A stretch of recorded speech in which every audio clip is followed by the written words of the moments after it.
Yo, what up? What up? What up? It's your boy Ralph Sneaks coming back. What's happening, world? Back with another one, another episode. Damn You Two Sports Talk. Make sure you head over to YouTube, subscribe to the content, tap the notification bell so you get notified when new content release. If you want to follow me on the sports page, IG is damn underscore YouTube underscore sports talk. You click the link in the bio and subscribe that way too. If you want to follow me personally, it's Ralph underscore sneaks on IG. Or if you want to follow me, damn you two sports talk over there on X. That's where I'm at. But another episode, man. I'm back with another one. Man, it's just want to get into some of these NFL quarterbacks. I was having a discussion with somebody yesterday. I ain't gonna call his name out, but we was just talking about the NFL season so far, and I know it's only been 3 games, but it's been some surprises, especially with the quarterbacks. If you look at the leaders right now, like I said, it's only 3 games in, and a lot can change between now and the end of a 17-game season when we only 3 games in. But I was bringing up the fact, I was like, man, a lot of these quarterbacks are now starting to kind of turn it on. You know what I'm saying? And one point I was bringing up was even when you draft these rookie quarterbacks, I was sitting there telling the guy, I was like, man, are these teams drafting these quarterbacks too high and expecting too much of them out the gate? You know, because a lot of times they can hurt a quarterback. You would think in hindsight that it would help a quarterback, but a lot of times that's additional pressure on a quarterback, especially a young quarterback that's drafted high in the first round. They are already expecting first round results out of you out the gate. You know, and don't let it be a quarterback that a team trades up to get in the first round and takes them high. That's additional pressure, knowing that a team gave up assets to move up to draft you. Right? And then when you set these guys up with all these, you know, these players around them, they are expecting you to definitely come out in your first year or two and light it up. And at the same token, you still got to go through a learning curve because the game in the NFL is not the same game that it was at the college level. Those windows that you had open in the college level ain't open in the NFL. The speed of the game is faster. You got veterans that's been in the league far longer than you've been in the league, so they know and they really doing their homework. They really zoning in on your weaknesses, on your tendencies, and they exploiting that. You got defensive coordinators scheming strictly against you now. You know, they scheme in the college level, but what I'm saying is you got these defensive coordinators and these veteran players. The game is faster. These guys are getting a little smarter. And you playing with the best of the best because the guys you played against in college, all of them ain't going to make it to the NFL. But once you get to the NFL, you're playing against the best of the ones that did make it. So I was sitting there telling them, I was like, okay, yeah, you look at Caleb Williams. He was the first overall pick, Chicago Bears. You look at the weapons they put around him. Now you can sit back and think like the way he's playing versus the way Justin Fields is playing in Pittsburgh. Do you want to make the argument that the Chicago Bears probably should have just kept Justin Fields and the same weapons that they put around Caleb Williams? Don't you think you could make an argument that they should have just kept Justin Fields and put them same weapons around him? Because Justin Fields is a little more experienced quarterback than Caleb Williams. Caleb Williams is a rookie. Justin Fields is not. Now you're looking at the offensive line in Chicago. It ain't the best. So with them having the first pick, could you make an argument that they could have just traded back out of that first pick and maybe picked up, not trade too far back, but, you know, picked up an offensive lineman and still drafted Rome Odunze at 9? So they would have picked up an offensive lineman. They would have still drafted Rome Odunze, a wide receiver. They still would have brought in Keenan Allen. They still had DJ Moore there, who, by the way, DJ Moore don't seem to be too fond of playing with Caleb Williams. He seemed better with Justin Fields than he do with Caleb Williams now. And like I said, it's only 3 games to the season. A lot can change between now and, you know, game 17. But DJ Moore, the body language from him might get is he felt like that they should have kept Justin Fields and they should have just built around that and continued with that. And now coming out to start the season, it seemed like DJ Moore was had better chemistry and was better fit with Justin Fields than a Caleb Williams. So you could argue the fact that maybe the Chicago Bears could have stuck with Justin Fields. But if you the Chicago Bears, you may not have been trusting going into signing Justin Fields to that type of contract. So you want to reset with a rookie QB on a rookie contract. I get that. But at some point, if you want to win or put yourself in the best position to win, you got to not have such a high turnover rate at the quarterback position. Now, I get it. They had a different head coach when Fields was there. I think Matt Nagy was the coach when Justin Fields was there. But he's not there no more.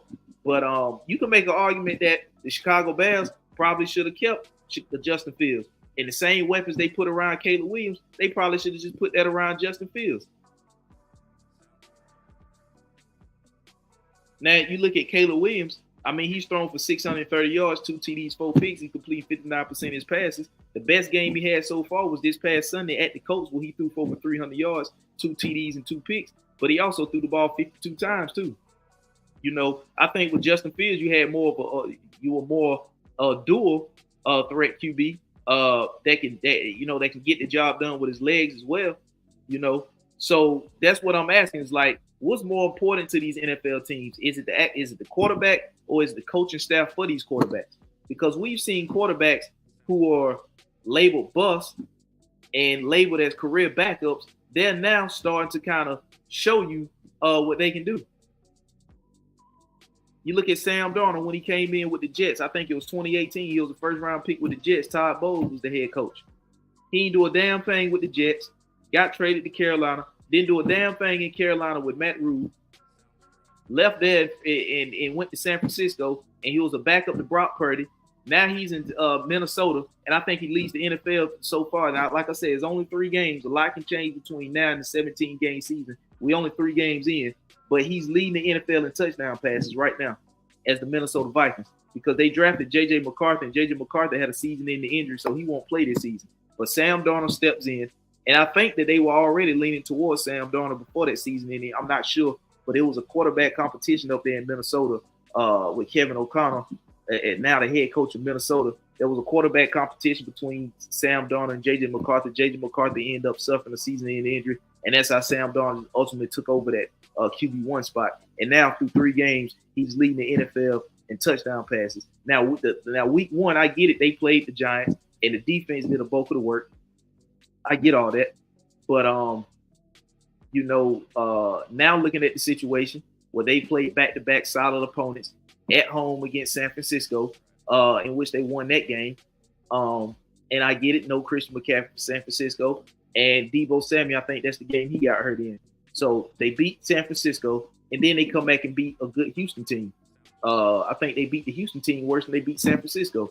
And I don't think Houston was banged up. I think they just played a good game against a good team in Houston at home. So Sam Darnold now leads the NFL in touchdown passes, if I'm not mistaken. I think he up to like 8 now. Through 3 games, like 8. So we all had labeled Sam Darnold a bust. But that's what I'm asking. Is the coaching staff more important for these teams, or is drafting the quarterback more important for these teams? Because like I said, Sam Darnold, he had Todd Bowles as the head coach. Now Todd Bowles is now down in Tampa, and he has Baker Mayfield. But Baker Mayfield is looking better in Tampa, in my opinion, because Dave Canales was there. Dave Canales is now the head coach in Carolina. Dave Canales was the same guy that was also worked with Geno Smith in Seattle when Geno Smith got there and had Geno Smith looking good out there in Seattle. Then he come down to Tampa. He has Baker Mayfield looking good. Now he came to Carolina, and Bryce Young is benched. That's the point I'm making. It's like what's because you can argue that Dave Canales would be more important to a team than just going out getting a high first round quarterback, drafting a quarterback high in the first round, rather. Because if you can take a guy like Dave Canales and he can take a quarterback, let's just say you take a quarterback in the 3rd round and you sit in the 1st year, and then you put him in the 2nd year with a guy like Dave Canales, he probably could be just as good as the guy you drafted high in the 1st round. So now you take your first round and your second round picks, and you just draft other draft other pieces and plug other holes.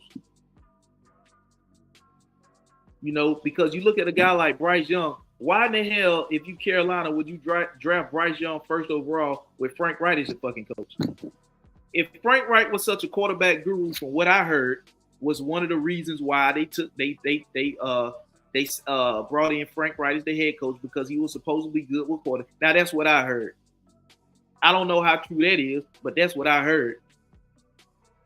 Now if it's some bullshit, they threw it out there. I'm just telling you what I heard them say.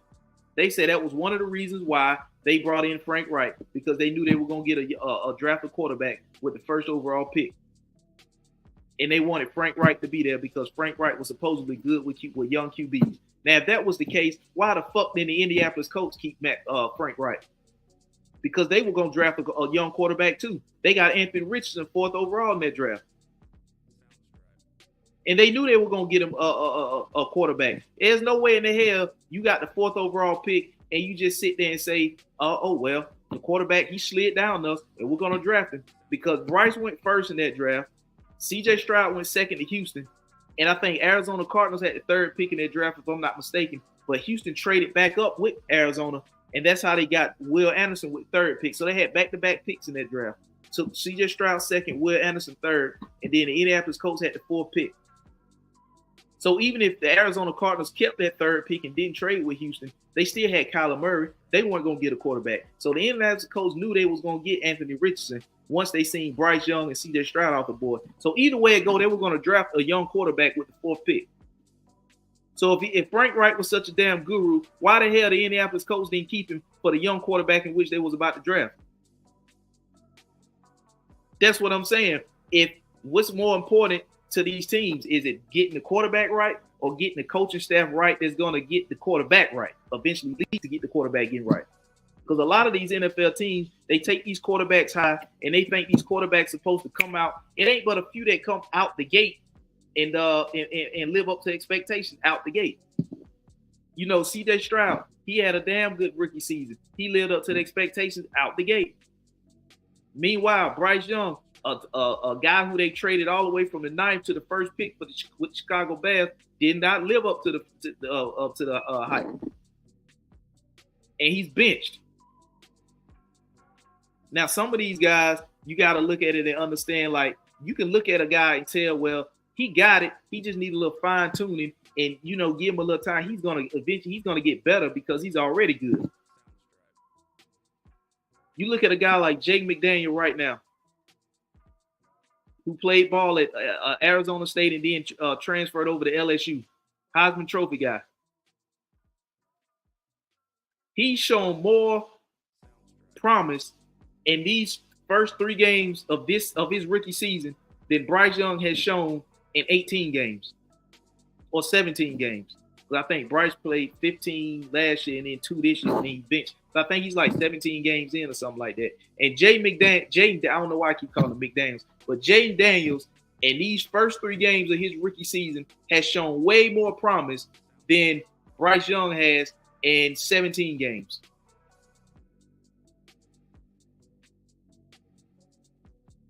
And Jayden Daniels has a defensive-minded coach, and Dan Quinn.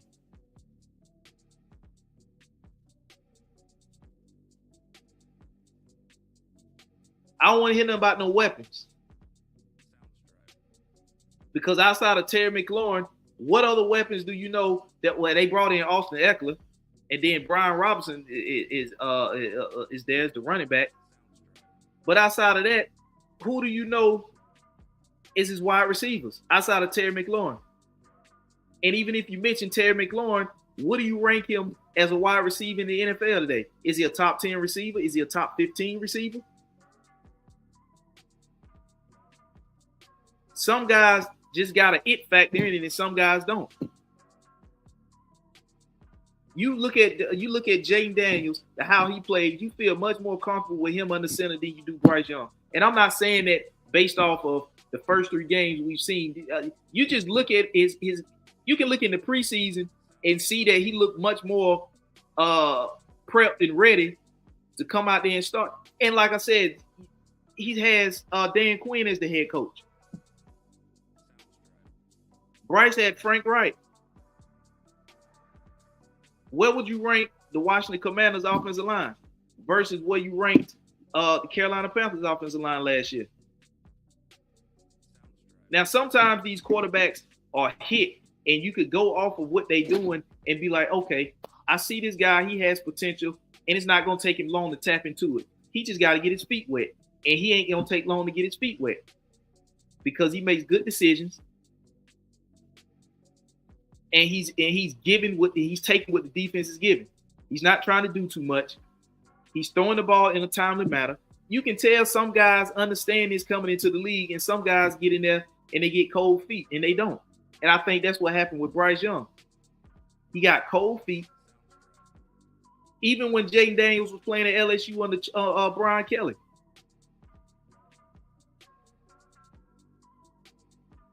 You know, Brian Kelly is not really looked at as like a SEC style coach. You know, he came from Notre Dame, but you look at Brian Kelly's style of coaching, it kind of just doesn't align with the level of SEC play. I mean, because if you, it really don't. And I hate to get switched from the NFL to the cop, but I'm just using that to make my point.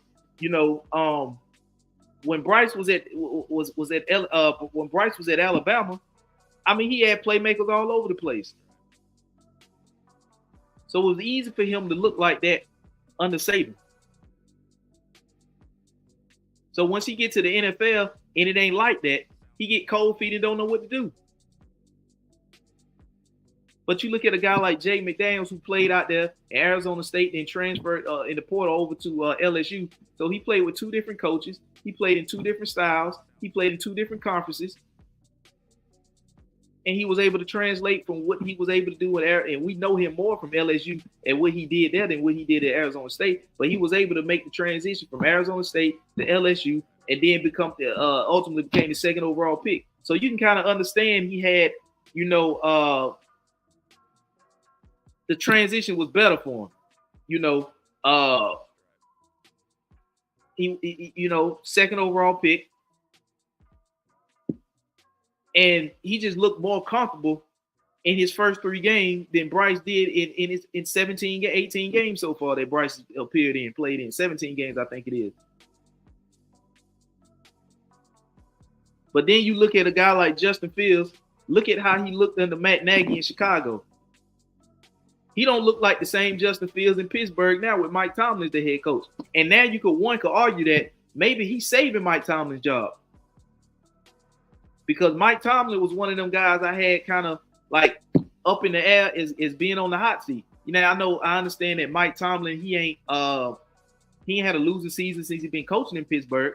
But if you look at Pittsburgh hasn't been what Pittsburgh's supposed to be. You know, you look in the division, you have a team in the Cincinnati Bengals that's been to the Super Bowl more recently than the Pittsburgh Steelers. The Pittsburgh Steelers, in my opinion, they kind of like they need to transition more into being. And I've said this before, they need to transition more into this new era of football being more dynamic. It seems like they got one foot in the new era and still got one foot in the old era. They don't want to leave the old era of football. It's just their whole style. So, you know, you look at the situation since Big Ben has left, you know, it just ain't worked out with the quarterbacks. You know, Mason Rudolph didn't work. They drafted Kenny Pickett. That didn't work. You brought in 2 quarterbacks. And like you said, if you got 2 quarterbacks, you ain't got one.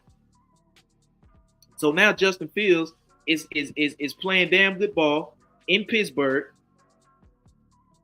He's in a different system. He has a few years under his belt at the NFL level. And now you're starting to see a guy, Justin Fields, who's making plays with his arms and his legs. And they sitting at the top of the division right now, 3-0. And again, I'm gonna say it again. Yeah, I know it's only 3 games in, but they sitting up at the top of the division at 3-0. And you look at a team like Cincinnati, it's got Joe Burrow, T. Higgins, Jamar Chase. They 0-3.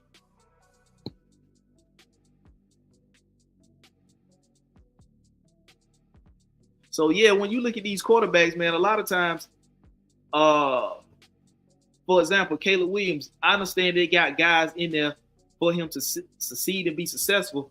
But it's already pressure on you when you are the first overall pick. as a quarterback because they expect you to come in out the gate and give first overall pick performance out the gate.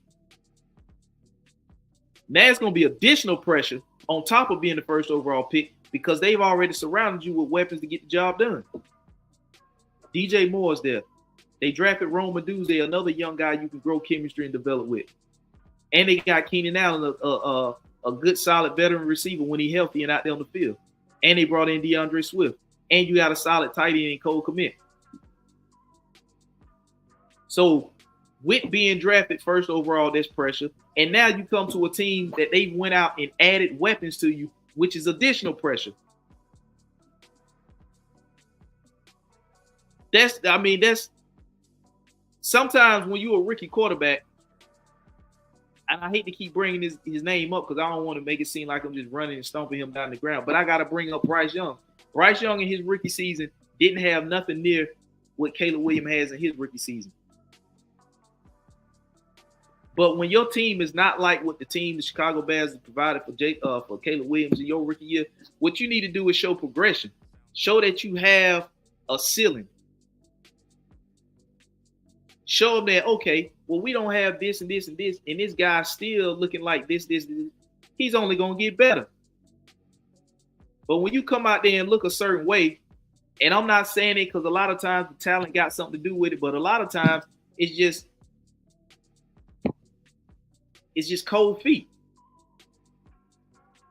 It's just cold feet. Like when Bryce come out there and, I've seen plenty of times where he should have let the ball go, but he pulled it back down, and then it resulted in a bad play, which it ended up being a sack, or he threw the timing of the play off, and now he's forcing the ball somewhere else. He's not going through his reads. See, if you're not doing stuff like that, it's hard to look at them and say, well, you got room for growth and development. You need a whole lot of stuff if you're not doing stuff like that. But when you come out there and you're going through and you're making the reads and you're making the plays or whatever, and you get the ball out of time and you're doing what you're supposed to do with the play call for, they can look at you and say, okay, well, this guy, he's executing the play. It's just that we don't have the playmakers. But when you don't execute the play, you don't know what the play going to be. You can't say whether it's the playmakers or not if you don't execute the play. But when you execute the play, and you can say, okay, well, he did execute the play. He just didn't go as planned because we don't have the proper playmakers for that. So I can see that he's executing. We just need to get him the playmakers that make the execution work the way it should work. But when you ain't executing, it's hard for them to say that we need the players in here. You ain't executing. You don't know what the play could be if you execute it. And I think that's just a situation of what happened with Bryce. His execution wasn't there. He couldn't stand up tall in the pocket like he did at Alabama. He didn't have the playmakers on the outside like he had at Alabama. So he had to be an actual quarterback. You know what I'm saying? And I don't think that they had the coaching staff set up for him to develop into an actual quarterback. I think they were expecting him to come in and do what he did at Alabama. But that's not Alabama.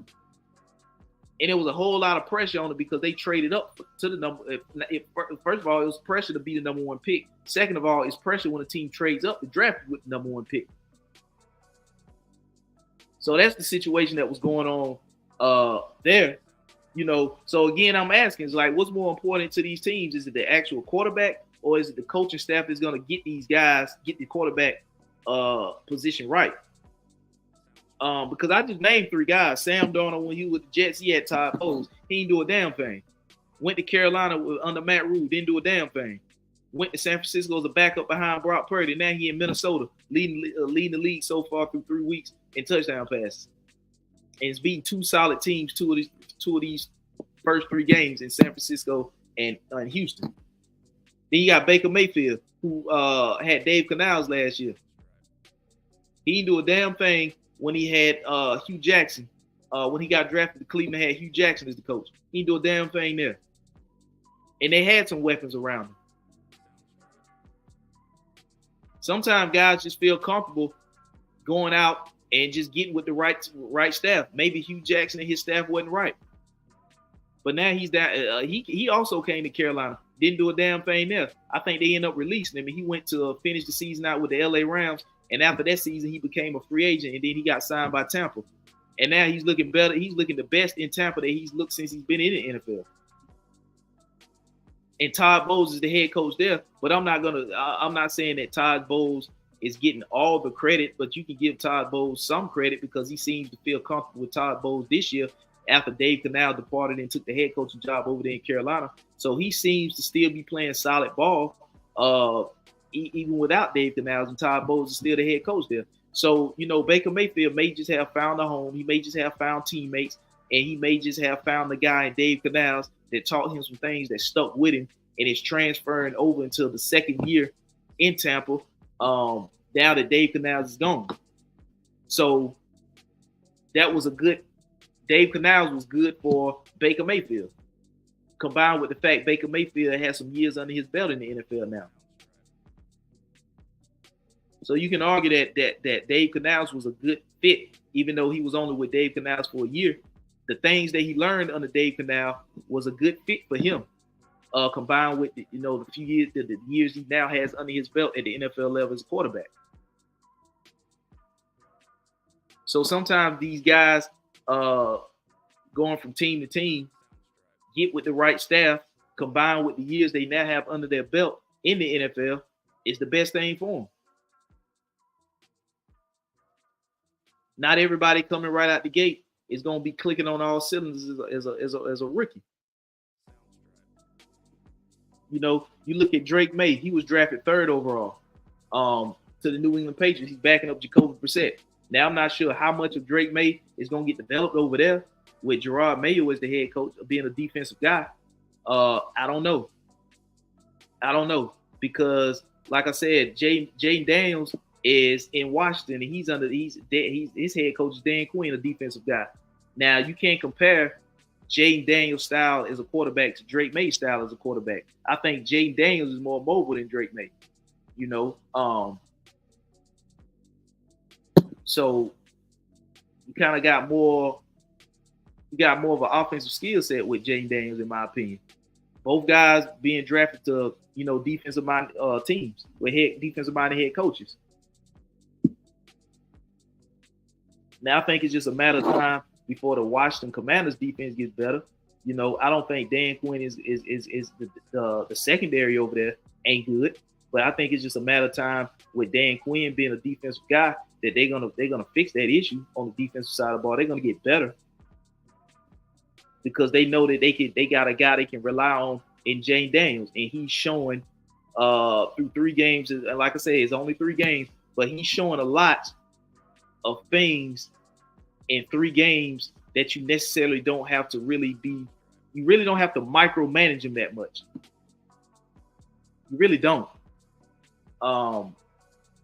So now that opens up where we can focus somewhere, another area of need. Like we can now focus more on the back end of that defense in the secondary. We don't have to dedicate so much.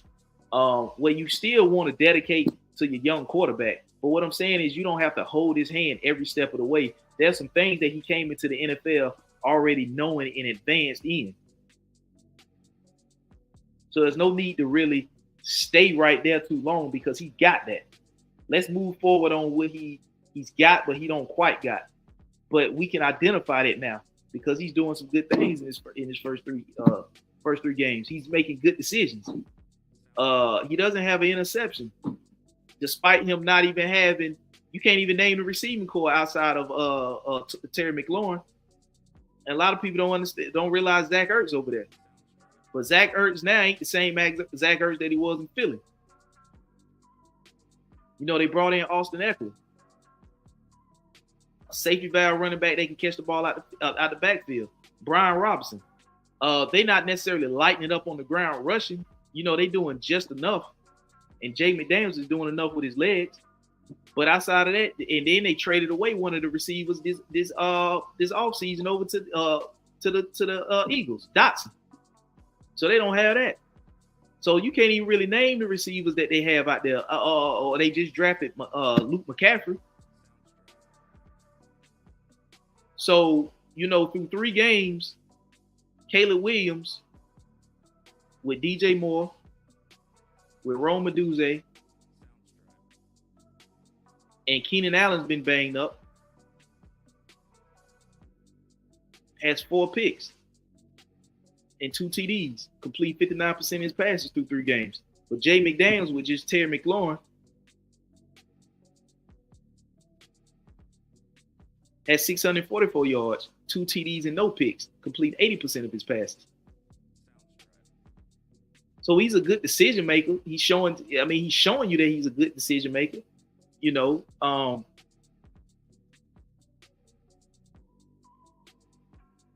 now they lost. They the first game they went and lost to Tampa, but then they just won back-to-back games. They beat the New York Giants, and then they went on to Cincinnati on Monday night. I think he completed 91% of his passes Monday night against the Bengals.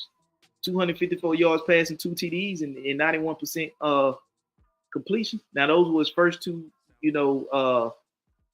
touchdowns of the season.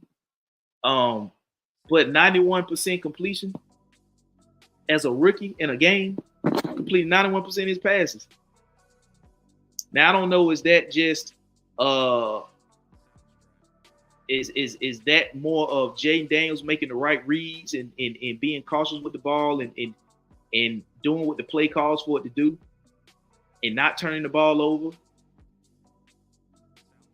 and hitting guys in stride, being accurate, pinpoint accurate with the ball? Or is that more so Cincinnati secondary is just ass? Because you come out here on Monday night and a rookie quarterback completes 91% of the passes on your secondary. I'm not sure how many times he was sacked, but completing 91% of his passes, that's crazy as a rookie. I don't give a damn what defense it is. It's an NFL defense. 91% completion is crazy. That's unheard of.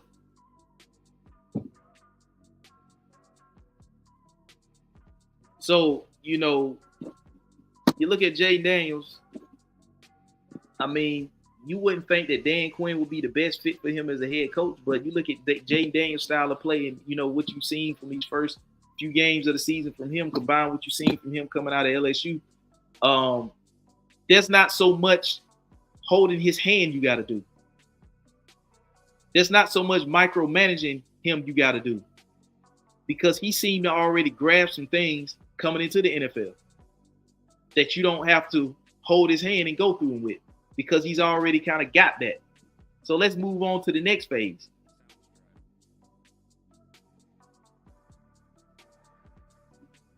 But you look at Caleb Williams, and he had the best game of his season this past Sunday, throwing for 363 yards, 2 TDs, and 2 picks. I think this was the first game he's thrown for a touchdown pass too. But he got 4 picks total. So he's thrown for more picks than touchdowns so far this season. And like I said, I'm gonna keep saying this. We're only 3 games in. I'm just assessing what I've seen from the first 3 games. There's still 17 game season to go. We're only 3 in. So I'm just assessing based off the first 3 games that we see. 59% of his passes he completed. I get it was at Indy. But for a guy like Caleb Williams, you've seen a lot of throws that he made at USC. He made those throws across his body. He fit those throws into windows that were opening at the college level. He finding out they ain't open like that at the NFL level. I think Caleb Williams is more of the quarterback that once the play break down, he's continuing to look downfield to make a play with his arm rather than his leg. Jay McDaniels wants to play, but the play ain't even got to break down. If he see the opportunity to take what the defense is giving, he seems like that's what he's going to do. Now, he still look downfield to make plays with his arm, but if it's not there, he's not going to continue to look down there and try to make it be there with his eyes. He's going to take what the defense is giving with his legs. But Caleb Williams seems to be the type of guy that's going to still look down the field and try to force it in somewhere that's not going to fit. He did a lot of that at USC and got away with it. But he's realizing and understanding he can't get away with it at this NFL level because the windows that were open in college are not open in the NFL. These guys are just not going to sit back and let you pass the ball like that. These guys are going to get after you. These guys are going to hit you. These guys are going to try to rattle you.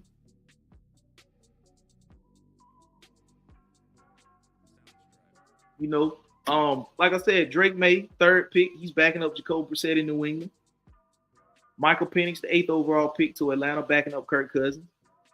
J.J. McCarthy was the 10th pick to Minnesota. He ain't playing this season because he had a season-ending injury. Bo Nix, 12th pick.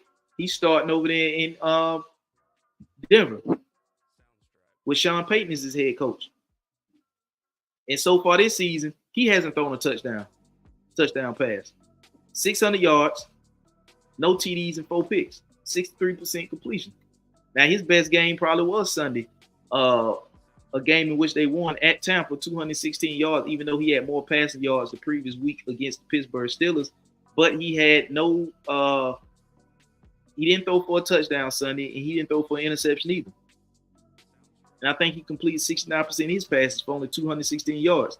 But like I said, he passed for more against the Steelers, but, he turned the ball over too.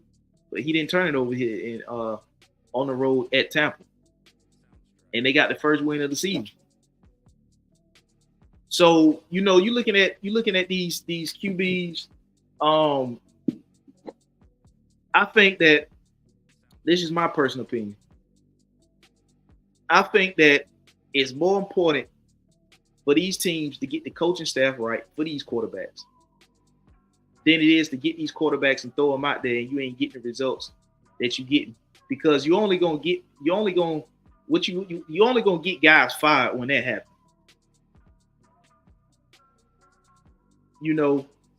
Guys are gonna get fired.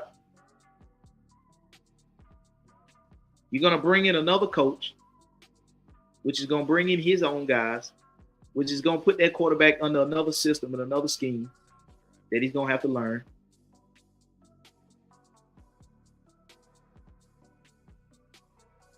Now you don't really know which direction that they're gonna go in free agency, how they gonna which area they're gonna go in to build a team. That's just me. To me, if you get the right staff, the right coaches on your staff, now I get it from, if you get the right guy, let me just say this, if you get the right guys on your staff coaching, you don't necessarily have to take a quarterback high in the first round. You can use your first round pick to plug another hole. And if you have the right system, if you have the right development and the right coaching staff, you can get a quarterback in the third round. And that quarterback in the third round, with the proper coaching staff in place, can probably give you the same or better results than taking that quarterback high in the first round that don't have the proper coaching staff in place.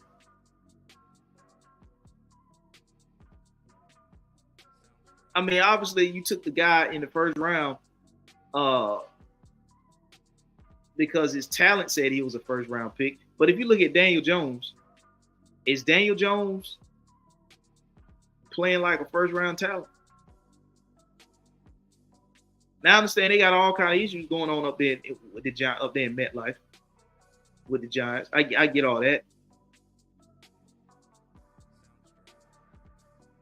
But does Daniel Jones, since he's been the starting quarterback for the New York Giants, does his quarterback play overall say that he was a first round pick?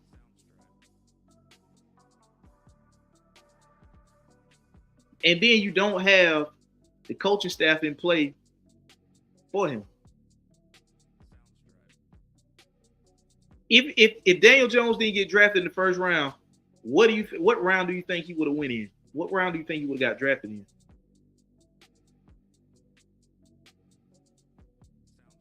That's what I'm saying. Like, if you have the coaching staff in play that's good with young quarterbacks, you don't necessarily need to go and draft a quarterback in the first round. You can take a quarterback second, third round. If you have the system in play. Because you look at San Francisco with Brock Purdy, Mr. Irrelevant. What round was he taking in? What pick was he taking? The last damn pick. And you can name some first round quarterbacks that he's better than. Because he went to a place that had a system. that had an identity. That helped him out a whole lot. Now, I'm not saying he was going to look the same had he went to, I don't know, Tennessee. I'm not saying that. But what I am saying is, where he ended up going to the San Francisco 49ers, him being in that Kyle Shanahan system, they were going to get the same production out of any quarterback. They went to the Super Bowl with Jimmy Garoppolo, who was drafted higher than Brock Purdy. So that's just a point case of it don't matter who the quarterback is out there. When they have a Kyle Shanahan type of system and they plug you in there, 9 times out of 10, you're going to work. They traded up to get Trey Lance. All it took for him was to get injured and for Brock Purdy to step in, and they realized that Brock Purdy was going to be our guy moving forward. They got the hell off of Trey Lance. They said, the hell with this shit. We don't care because we traded up. We're going to go ahead and cut our losses now and eat that shit now, and let's go ahead and get that shit out the way so we can move forward with the guy we got right now in Brock Purdy. And Brock Purdy wasn't drafted nowhere near close to what Trey Lance was. Brock Purdy wasn't even drafted nowhere close than what Jimmy Garoppolo was. But didn't San Francisco go to the Super Bowl with Jimmy Garoppolo? San Francisco has also been to a Super Bowl with Brock Purdy. So that's what I'm saying. You don't necessarily have to draft a quarterback first round. If you have the coaches, if you got the coaching staff in place that can develop these guys, or if you got a system in place that's quarterback friendly, the same production you would get out of a first or second round quarterback, you can get out of a third or fourth round quarterback if you got that in play. But a lot of times these teams take these quarterbacks high. They don't have the right coach for them. They just don't. If what I'm trying to understand is, if the quarterback is the most important position on the field, why the hell are you equipping the quarterback with the right staff to ensure success? You drafting these guys high, you just be like, okay, this is what we're doing. Go out and execute it. Learn it. You're killing the confidence in these guys. You're setting the franchises back. You're getting coaches fired. You're getting a lot of finger pointing going on. The coach pointing at the OC pointing at the coach.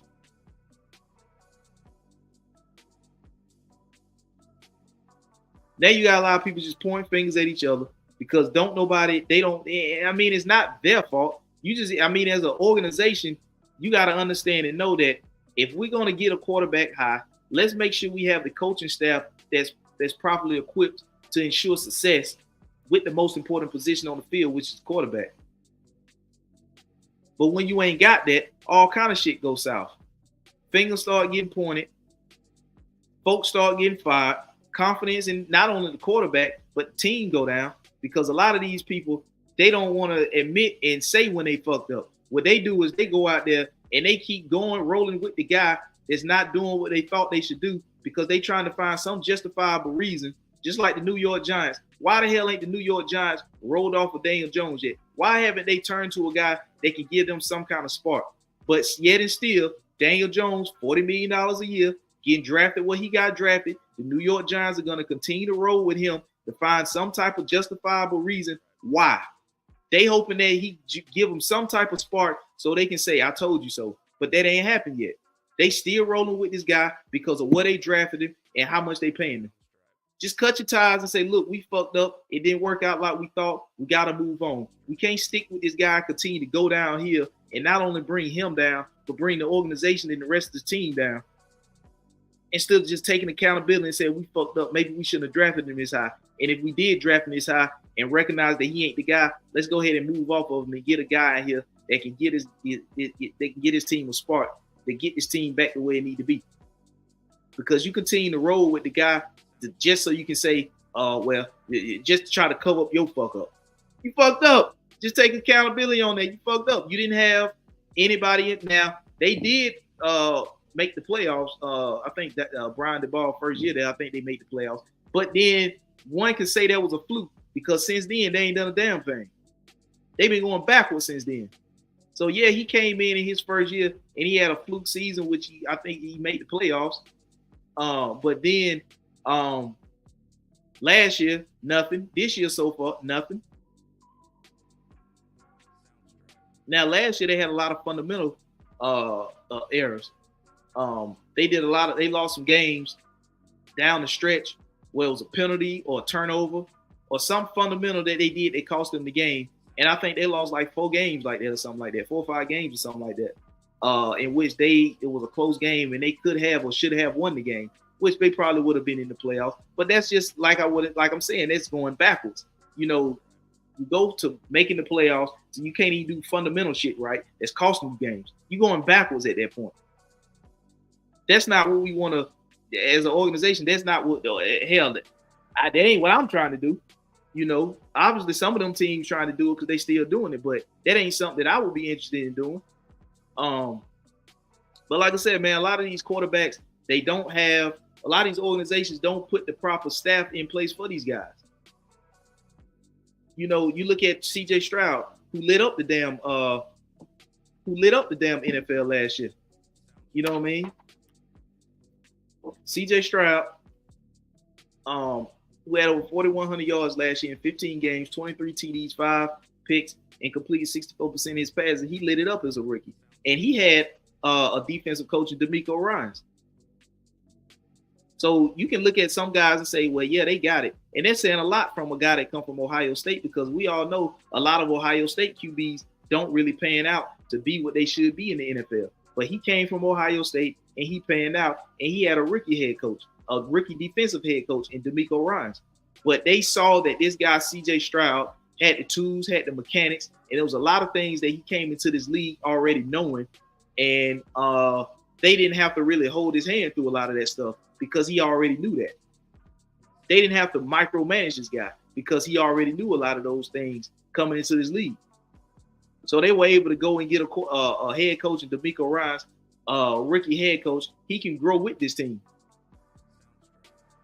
You know, now you look at the weapons that they got or had in Houston or when C.J. Stroud got there, a lot of people didn't know Nico Collins. A lot of people didn't know Tank Dell. You know, hell, a lot of people didn't even know Dalton Schultz left Dallas and went over to Houston. After Dalton Schultz left Dallas, a lot of people didn't know he ended up in Houston. A lot of people don't even know who the damn running back was. It's now that you know who Nico Collins is. It's now that you know Tank Dell. And they just added Stephon Diggs this offseason. It's now that you probably know Dalton Schultz. Then they added Joe Mixon, the running back that came from Cincinnati. See, a lot of those things you can do when you have a quarterback, and that's part of the organization in your scouting department. You got to understand the strengths and weaknesses of these guys. You got to understand what these guys already coming into the league knowing and doing at a high level. So you don't have to actually focus in that area because they already doing that at a high level. You don't have to micromanage and walk and hold them by the hand in that area because they coming into the league already with a high level. Now, C.J. Stroud already was coming into the league with a high level of read defenses. You know, he threw 23 TDs last year. He only had 5 picks. Now, there was some games where he wasn't explosive in the games, and he didn't probably get that until probably midway through the season at some point. But even the games that he wasn't explosive in, those games, he still wasn't turning the ball over. He still was making the right read. You know, he still had a few rookie mistakes he made, but it's not like those were mistakes that he continued to make. He made a mistake, he learned from it, he got better. And as a result, look at the stats in 15 games he had. He was the 2nd overall pick. As a rookie in 15 games, had over 4,100 yards, 23 TDs, 5 picks, and completed 64% of his passes. That's a damn good year for a rookie and an outstanding year for a rookie. Yeah, that's an outstanding year for a player at the quarterback position that's not a rookie.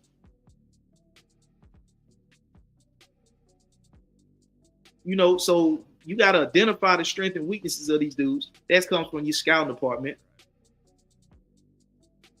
You got to assess your staff. A lot of these guys, they come in and they don't have a lot of these recycled coaches. They're not up to what the NFL is and what these players are coming in. They want the player to come in and not do what got them to that point and do what the coaching staff is there wanting them to do.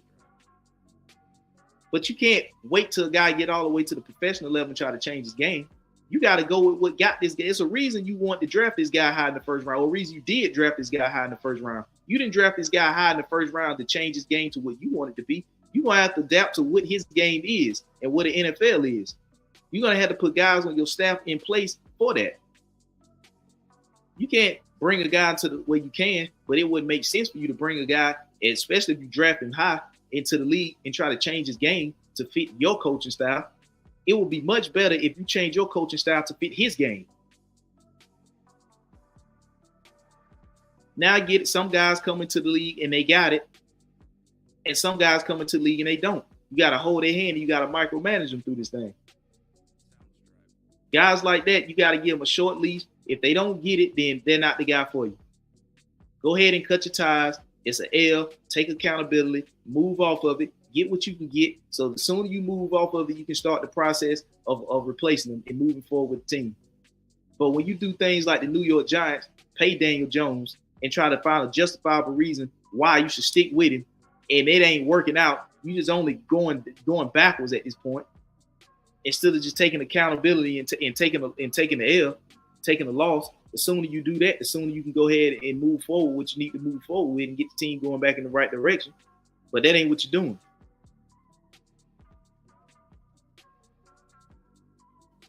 But then you look at a guy like Anthony Richardson, he was the 4th pick. I understand he only played like, 4 or 5 games last year. He had a season-ending injury. He only threw 577 yards. So if you average that out, that's about 120-something yards a game. 130-something yards a game, something like that. 3 TDs, 1 pick, 60% completion. Now, Anthony Richardson, in my opinion, he can make the tough throws. It's just the easy ones he can't make. Then I don't think he played a ton of games at Florida, coming out of college at Florida.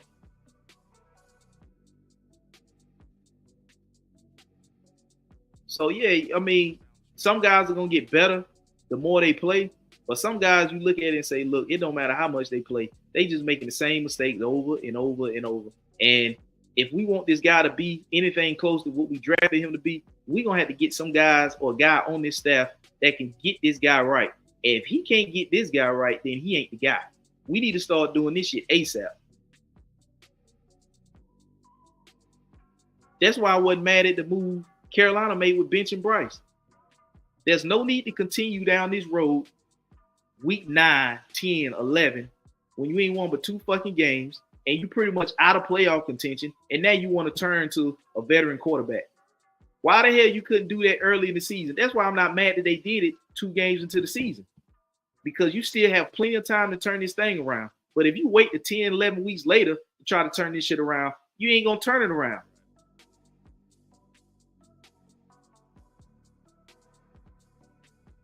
You got to put your foot down and get on top of this shit. You can't just allow it. They already seen a year of what Bryce did. They got a 2-game sample size of what he did this year. They brought the same guy in that helped Geno Smith and Baker Mayfield. And Geno Smith, both Geno and Baker Mayfield, in these previous 2 seasons have looked the best they've ever looked since they've been in the NFL. And they brought the guy in that was behind the scenes responsible for it.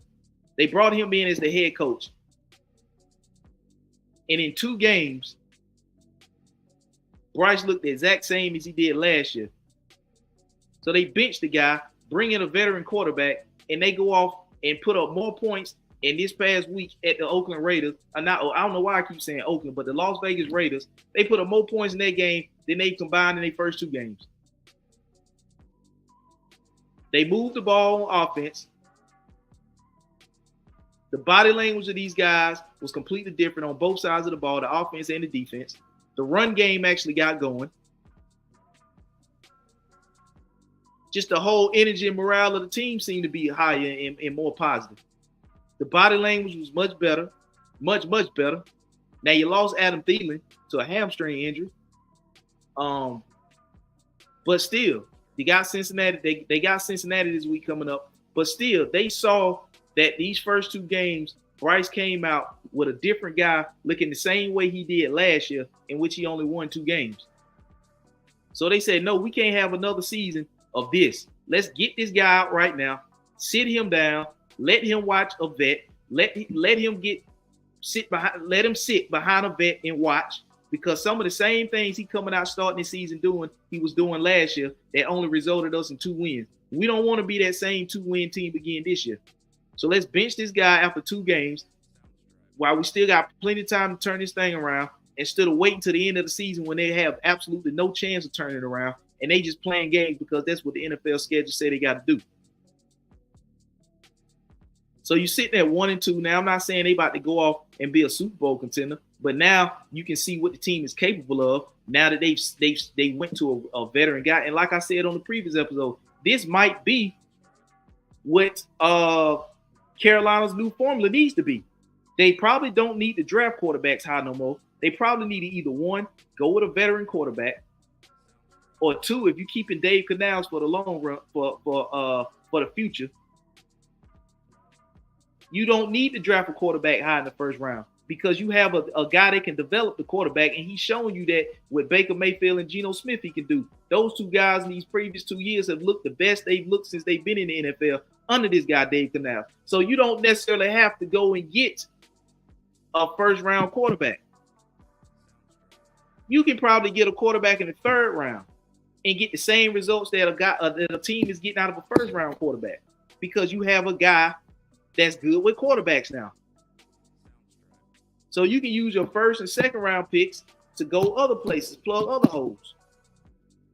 Offensive line, wide receiver, D-line, secondary.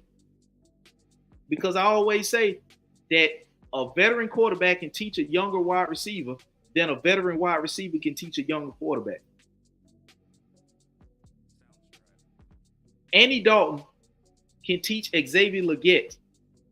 Andy Dalton, a veteran quarterback, can teach a rookie receiver, Xavier Legette, better than a veteran wide receiver in Devontae Adams teaching a young quarterback in Aiden O'Connell. That's what I'm saying. So now that you got this guy there, that might just need to be their identity and how they operate dealing with quarterback position. Don't draft one high. Get 1 3rd round or so, and you probably can get the same, if not better, results out of that quarterback than drafting a quarterback in the 1st round and you don't have a good guy on the staff that can work with him. That's all I'm saying. But man, let me get out of here. I really didn't mean to be on here that long, but I just wanted to give y'all, since we was, it came to it just came to me yesterday as I was talking to this guy. I was talking about the NFL so far and the quarterbacks, and it really was none that was really lights out. I'm not even counting the rookies. I was just, the ones that you would look up at the top and see they playing well. Like I said, Justin Fields, Baker Mayfield, Sam Darnold. And I'm going to continue to say this. We're only 3 weeks in, and next week we'll be 4 weeks in. But that's just, what came to mind when we was talking about these quarterbacks, and especially with Darnold, Baker Mayfield, and Justin Fields, how they're now playing for different teams under different coaches and different staffs. And then you look at the way some of these rookies and some of these second-year quarterbacks are looking their first year or their first 2 years in the league. And it just got me to thinking, like, wow, what's more important to these teams? Is it the actual quarterback, or is the actual coaching staff for these QBs? Because a lot of them draft these quarterbacks and expect these quarterbacks right out the gate to put the team on their back and carry them to wins and turn the franchise around. But if you don't have any proper coaching, you're just going to have a high turnover rate at the quarterback position. You're just going to be having a lot of finger pointing and a lot of blame going around, and people going to be getting fired, losing their jobs. And nobody really knows what to do with the quarterback, which is the most important position on the field. So I'm just thinking, why the hell would you have a staff assembled and equipped for the most important position on the field if that's what you're trying to do long term as a franchise with a franchise quarterback? But yeah, man, let me get out of here. Make sure y'all head over to YouTube, subscribe to the content at Damn YouTube Sports Talk. Hit that notification bell so you can be notified when new content drop. Head over to Instagram. Damn_YouTube_sports talk. You can click the link in the bio and subscribe that way. If you want to follow me on Instagram, personally, it's Ralph_Sneaks, or head over to X. It's Damn YouTube Sports Talk. Until the next episode, man, peace. Y'all be safe.